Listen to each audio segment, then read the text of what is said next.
Well, we're just weeks away from the fiscal cliff. New taxes and spending cuts threaten to send the economy into a tailspin and could cost taxpayer thousands. Can President Obama and Congress strike a deal before we go off over the edge? Joining me from Washington, D.C. is Brian Hughes, White House correspondent for the Washington Examiner. Now, Brian, every time we talk about the fiscal cliff, I just picture that last scene in Thelma and Louise where it's just pedal to the metal and we're all going down. But what's the chatter in Washington? Do you think a deal will get done?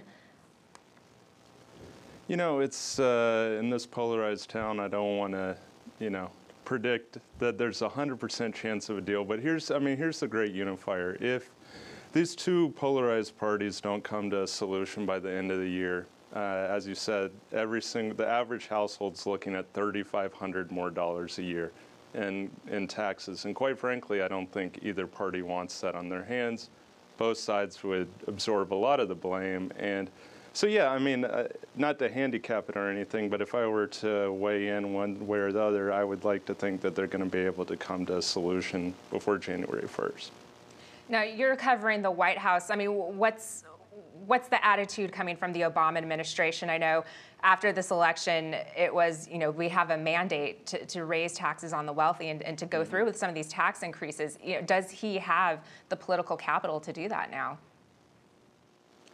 Well, I mean, you're still looking at a Republican-controlled House, so no matter, his gains on November 6th, and they picked up a couple seats in the Senate, he's not going to be able to just push through whatever he wants. What I think is important to observe is almost what is not being said as much as said. Today in the White House press briefing, Jay Carney, the White House press secretary, reiterated that Obama would veto anything that extended the so-called Bush tax cuts for those making more than $250,000 a year. But at the same time, when pressed on, does that mean the president would be opposed to things like closing tax loopholes, changing the system, other ways to raise revenue that would be different from just simply raising the rates, he didn't flat out say no. So I think there is some wiggle room there where both Republicans and Democrats alike might be able to unify behind. Yeah, you talk about some legroom on some of those deductions. Do we know what some of these deductions would include? Does that mean like the mortgage deduction and deductions on health care? That's what we're talking about. Absolutely. We're talking about mortgage deduction.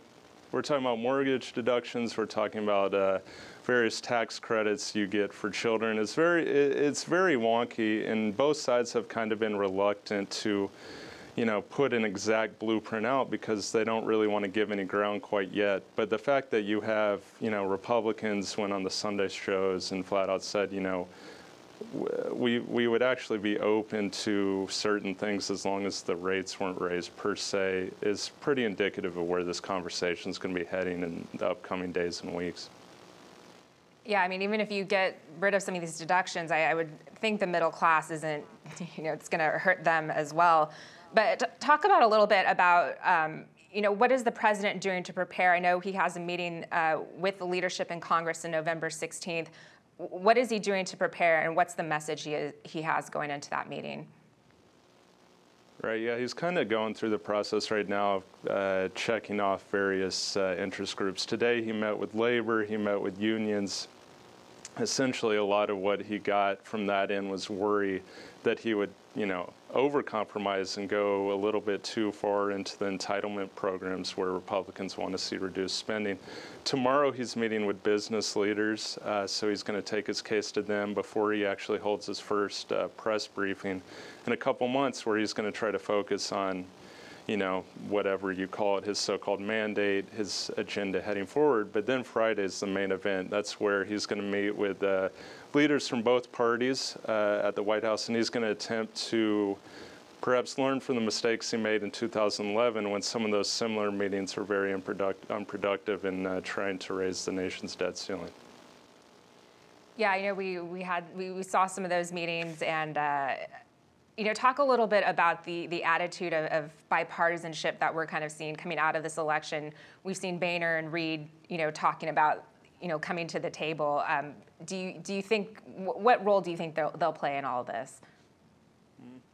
Yeah, I mean, I wouldn't say that they're all going to sit around and sing Kumbaya and be best friends anytime soon, but You know, you're already seeing concessions that you didn't really see from either party heading into an election year in 2011. It seems to be that they're less entrenched, and even though there's not, you know, a concrete blueprint to how they're going to get this done, you know, you hear the chatter that Boehner is, you know, kind of telling his guys we need to get in line on this. We're not going to fully compromise our principles, he says, but you know, we have to show some wiggle room and show the voters that we're willing to compromise at least a little bit to come to a solution around these big ideas and big problems that they're facing now, and that if they don't do anything to, will only get worse. Do you think Boehner has the votes for this, though, to push this through? You know, that's the million-dollar question. You know, I think the great reminder is the results they saw in Tuesday's election, where, yeah, Republicans held on, but it really, in the House at least, and it wasn't pretty. I think Boehner is, in fact, going to be able to twist enough arms to get people to go along. Granted, it's not, he said himself, it's not going to be raising rates, but I think you're going to see all these different various ways that, you know, are going to be, quote, ways to raise revenue. Well, Brian, we have the meeting Friday. What else should people be looking for as this conversation, this debate unfolds in the next few weeks? Yeah, I mean, it's the biggest thing is both sides, how willing they are to take on their so-called, you know, sacred cows. On the Democratic side, you heard a lot of people who, in swing states, were running for re-election, said we're not going to touch entitlement spending.